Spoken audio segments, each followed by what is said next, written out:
గారైతేనేమి అందరూ నాకు నా అదృష్టం. అటువంటి సోల్జర్స్ దొరకడం అనేది నాకు నా అదృష్టం. సో ఇంకా పేరు పేరున అందరూ కూడా సినిమా పనిచేసే ప్రతి ఒక్కరికి, కార్ డ్రైవర్ల నుంచి ప్రొడక్షన్ మేనేజర్సు, మాకు చెప్పాను వంట వండి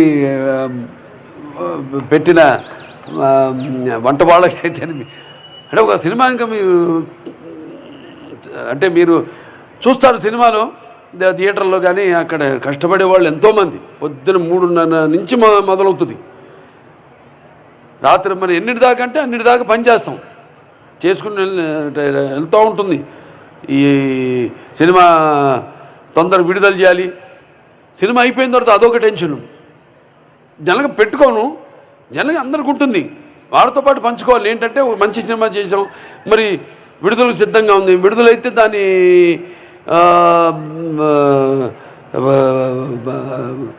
రెస్పాన్స్ ఎలా ఉంటుంది అని ఎదురు 1000 కళ్ళతో కళ్ళు కాయలు కాచేలా ఎదురు చూస్తున్న వాళ్ళందరూకి ఇటువంటి మంచి ఘన విజయాన్ని ఇచ్చిన ప్రేక్షక దేవుళ్ళందరికీ మళ్ళీ మా వెన్ను తట్టి ఇలాంటి మంచి సినిమాలు ఇవ్వండి అని మమ్మల్ని ప్రోత్సహించినందుకు మీ అందరికీ నా కృతజ్ఞతాభివందనాలు తెలియజేసుకుంటూ మరొకసారి ముఖ్యంగా నా అభిమానులు మరొకసారి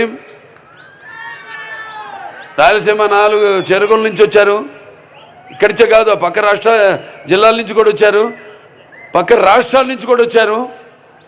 అందరికీ జాగ్రత్త. అందరూ కూడా తిరిగి ఎవరెవరైతే బయట ఊళ్ళ నుంచి వచ్చారో, పక్క రాష్ట్రాలు అటు జిల్లాల నుంచి ఎవరు వచ్చారు, అందరూ కూడా క్షేమంగా మేళకెళ్ళండి. అలాగే మా ప్రింట్ అండ్ ఎలక్ట్రానిక్ మీడియా వాళ్ళందరూ కూడా నా కృతజ్ఞతలు తెలియజేసుకుంటున్నాను. అలాగే ప్రత్యేకంగా పోలీస్ శాఖ వారికి నా కృతజ్ఞతలు తెలియజేసుకుంటున్నాను. నా అభిమానులు అంతా ఎప్పుడు సుశిక్షితులైన అభిమానులు. ఒక్క కంటి చూపు చాలు నా శత్రువులకైనా, లేకపోతే ఒక్క కంటి చూపు నా అభిమానుల వైపు చూసినా వాళ్ళు సుశిక్షితులైన సైనికులు అర్థం చేసుకుంటారు. చూపునే అర్థం చేసుకుని నా అడుగు కలుపుకుని నడిచే నా అనుంగ సోదరులు, నా అభిమానులు.